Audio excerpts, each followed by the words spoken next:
Magandang hapon po, ma'am. Ang pamagat po ng aking tula ay kabataan. Ang mga bata ngayon, wow. Ang mga bata ngayon ay hindi na tulad noon. Dahil sa mga makabagong panahon, mga bata noon ay laro lang ang inaatupag. Dahil wala pang cellphone, mga bagong teknolohiya, kaya malulusog ang mga bata noon. Dahil palaging naglalaro sa labas.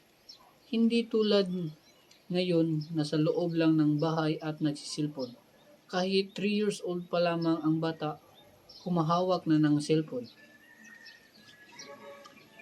Cellphone na at gadget, kaya marunong na silang sumasagot sa kanilang magulang. Dahil sa social media, kunting galit lang ng magulang, akala na nila ay hindi na sila mahal. Kaya madali lang sila sa kanila ang tapusin ang kanilang buhay.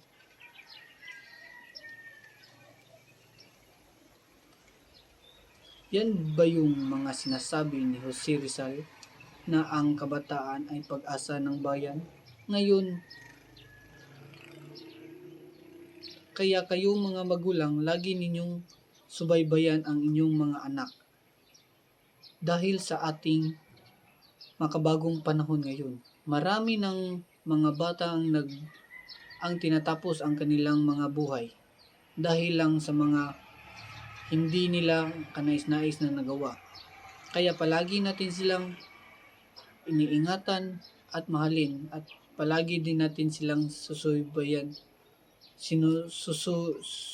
sinusubaybayan sa ating pang-araw-araw. Dahil iba na ang henerasyon ngayon.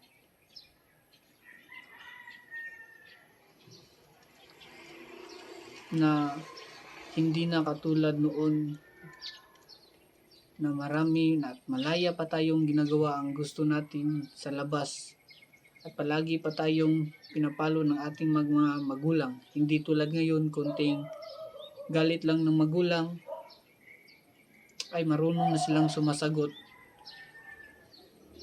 at marunong din silang maglayas para sa kanilang buhay at ikabubuti. Akala nila ikabubuti nila yun. At yun lang po. Salamat po, ma'am.